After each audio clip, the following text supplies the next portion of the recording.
পোনা মাছের ডিম তোমরা অনেক রকমভাবেই খেয়েছো। আমি আজকে পোনা মাছের ডিম দিয়ে পটলের দোরমা করে নিলাম। প্রথমে পটলটাকে ছাড়িয়ে নিয়ে মধ্যিখান থেকে কেটে দানাগুলো বার করে নিলাম এবং পটলের সব দানাগুলো বার করে পেস্ট করে নিলাম।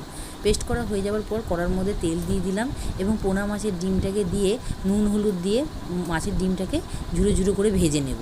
আদা জিরে ফোড়ন দিয়ে পেঁয়াজ কুচি দিয়ে দিলাম, আদা রসুন পেঁয়াজ বাটা, লঙ্কা গুঁড়ো, হলুদ গুঁড়ো, নুন দিয়ে মশলাটাকে ভালো করে কষিয়ে নেব। কিছুক্ষণ কষানোর পর এবং পটলের দানা বাটাটাও দিয়ে দিলাম। তারপর গরম মশলা দিয়ে কিছুক্ষণ নেড়ে চেড়ে ডিমের ঝুড়িটা দিয়ে পটলের পুরটা আমি তৈরি করে নিলাম। তোমরা দেখতেই পাচ্ছ পুর আমার রেডি হয়ে গেছে। এরপর আমি একে একে পটলের মধ্যে পুরগুলো ভরে নিলাম। সাদা জিরে ফোড়ন দিলাম, সর্ষে পোস্ত কাঁচা লঙ্কা বেটে নিলাম।